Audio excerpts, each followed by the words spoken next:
Good evening, students. My name is T. Chandra. I am a biology teacher. I am staying at Guntur. Today, for 7th class students, lesson 2 Acids and Bases. This is part 1, my first video. Just I have started now. Please listen. 7వ తరగతి విద్యార్థులకు స్వాగతం. ఈరోజు నేను రెండవ lesson చెప్తున్నాను. Lesson చెప్పబోయే ముందు నేను ఎప్పుడు కూడా పిల్లలకి కీవర్డ్స్ మీనింగ్, ఈ లెసన్లో వచ్చే కీవర్డ్స్ మీనింగ్ చెప్తుంటాను. ఇవి ఎక్స్ప్లెయిన్ చేస్తే పిల్లలకి 70% లెసన్ ఇప్పుడే అర్థమవుతుంది. కాబట్టి ముందు ఉపాధ్యాయుడు చేయవలసిన పని ఏంటంటే ఆ లెసన్లో వచ్చే కీవర్డ్స్ మీనింగ్స్ని ఎక్స్ప్లెయిన్ చేయటం, వాటిని పిల్లల చేత ప్రొనౌన్సియేషన్ చదివించటం, పలికించటం. ప్రొనౌన్సియేషన్ అంటే పలికించటం, చదివించటం చేయాలి. అవి పిల్లలకి బాగా నోటికి వచ్చిన తర్వాత అప్పుడు లెసన్లోకి వెళ్ళాలి. ఇది ఉపాధ్యాయుడిగా నా బాధ్యత. కాబట్టి అందుకోసం నేను ఈరోజు కీవర్డ్స్ మీనింగ్స్ ఎక్స్ప్లెయిన్ చేస్తున్నాను, వినండి. యాసిడ్స్లో ఫస్ట్ కీవర్డ్ యాసిడ్. యాసిడ్ అంటే మీనింగ్ ఏంటంటే the substance which have sour taste. ఏదైనా ఒక పదార్థం, సబ్స్టెన్స్ అన్నా మెటీరియల్ అన్నా ఒకటే. సబ్స్టెన్స్ అన్నా మెటీరియల్ అన్నా ఒకటే. ఏదైనా ఒక పదార్థం లేదా ఒక వస్తువు పుల్లగా ఉంటే దాన్ని యాసిడ్ అంటారు. ఇప్పుడు చూడండి, నిమ్మకాయలు, లెమన్స్ పుల్లగా ఉంటాయి, మామిడికాయ పుల్లగా ఉంటాయి, రెడ్ క్యాబేజ్ పుల్లగా ఉంటుంది. కాబట్టి ఇవన్నీ కూడా యాసిడ్సే. రుచికి పుల్లగా ఉండే వాటిని యాసిడ్స్ అంటారు. ఇంగ్లీష్లో చెప్పాలంటే the substance which have sour taste. Sour taste అంటే పుల్లగా ఉండేవి. Next base.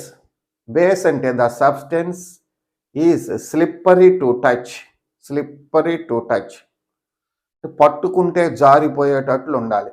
Slippery to touch అంటే ఏ వస్తువైనా ఒక పదార్థమైనా పట్టుకుంటే జారిపోయేటట్లుంటే, పట్టుకుంటే జారిపోవటాన్ని ఇంగ్లీష్లో స్లిప్పరీ టు టచ్ అంటారు.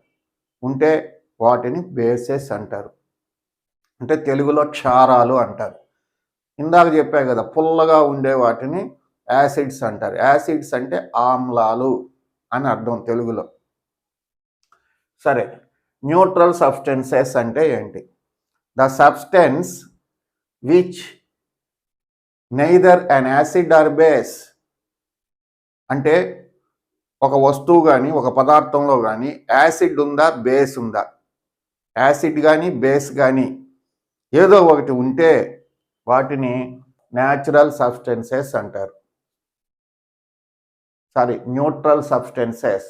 న్యూట్రల్ అంటే మీనింగ్ ఏంటంటే రెండిటిల్లో ఒకటి. అంటే యాసిడ్ కానీ బేస్ కానీ, యాసిడ్ కానీ బేస్ కానీ రెండిటిల్లో ఏదైనా ఒకటి ఉంటే దాన్ని న్యూట్రల్ సబ్స్టెన్సెస్ అంటారు. అంటే దాని ఇంగ్లీష్లో చెప్పాలంటే the substance which is neither an acid or base. కాబట్టి ఒక వస్తువులో, ఒక పదార్థంలో యాసిడ్ కానీ లేదా బేస్ కానీ రెండిటిల్లో ఏదో ఒకటి కానీ ఉంటే దాన్ని న్యూట్రల్ సబ్స్టెన్స్ అంటారు. ఇండికేటర్స్ అంటే ఏంటి? The substance which are used to test acids and bases. ఒక పదార్థంలో యాసిడ్ కానీ బేసెస్ కానీ ఉందా అని తెలుసుకోవటానికి ఇంకొన్ని పదార్థాలని కలిపి టెస్ట్ చేస్తారు, అంటే పరీక్ష చేస్తారు. ఆ పరీక్ష చేసే పదార్థాలను ఇండికేటర్స్ అంటారు. Next, natural indicators. ఇండికేటర్స్ చాలా రకాలు. Indicators are various types. వాటిల్లో natural indicators. These indicators get from natural sources. కొన్ని ఇండికేటర్స్ మనకి సహజంగా ప్రకృతి నుండి లభిస్తాయి. వాటిని న్యాచురల్ ఇండికేటర్స్ అంటారు. ఉదాహరణకి న్యాచురల్ ఇండికేటర్స్కి లెమను, రెడ్ క్యాబేజీ, హైబిస్కస్, మందార ఇలాంటివన్నీ ప్రకృతి మనకి మొక్కల రూపంలో అందిస్తుంది. కాబట్టి వీటి న్యాచురల్ ఇండికేటర్స్ అంటారు. Artificial indicators. These indicators prepared from artificial sources. Artificial అంటే మ్యాన్ మేడ్, మనిషి తయారు చేసిన వస్తువుల నుండి ఈ ఇండికేటర్స్ని మనం పొందుతాం.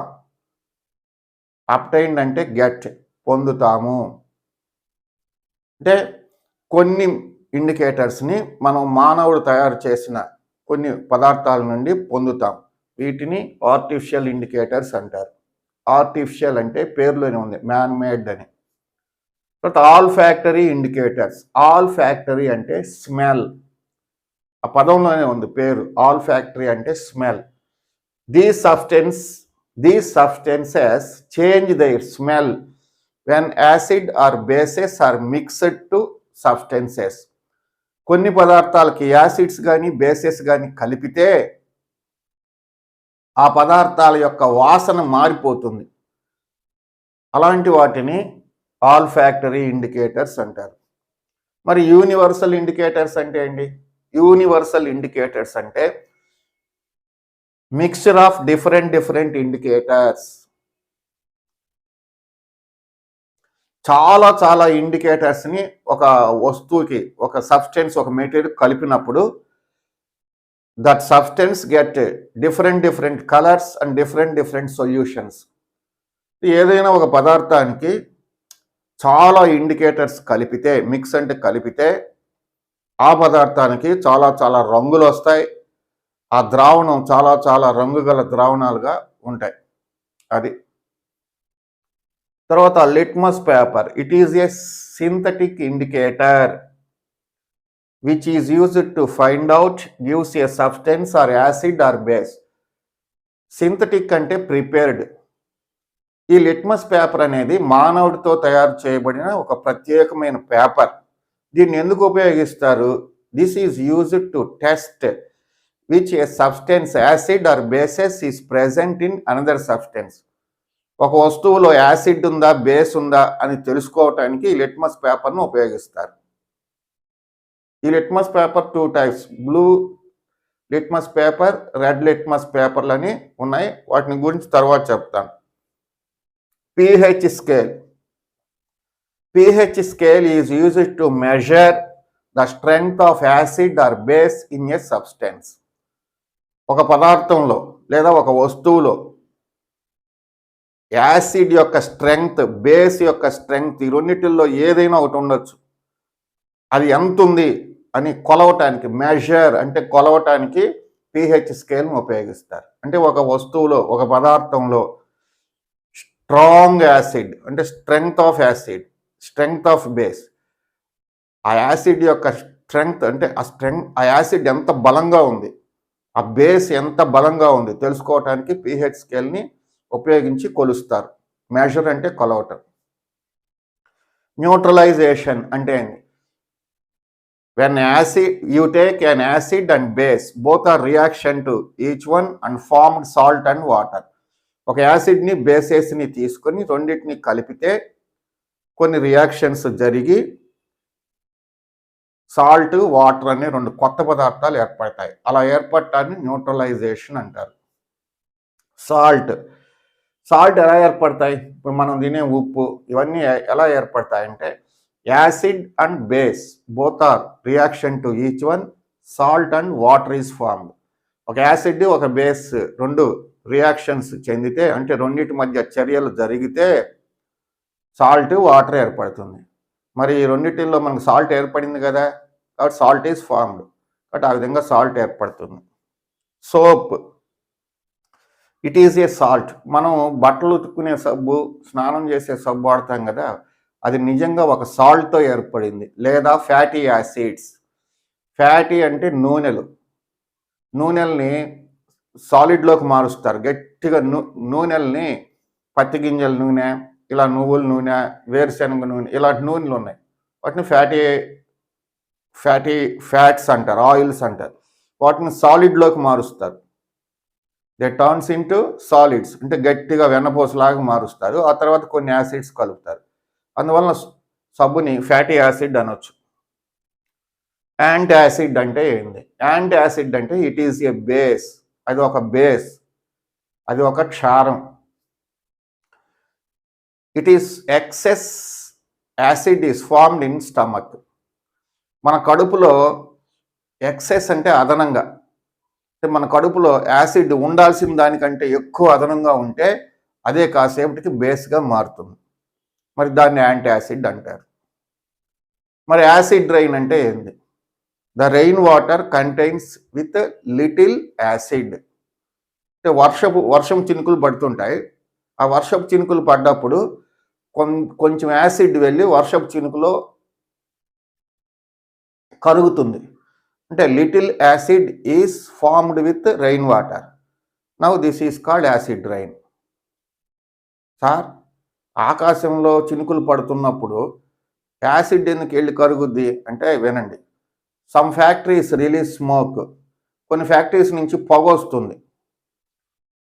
పొగ అంటే carbon dioxide, sulphur dioxide, nitrous oxide, nitrous dioxide.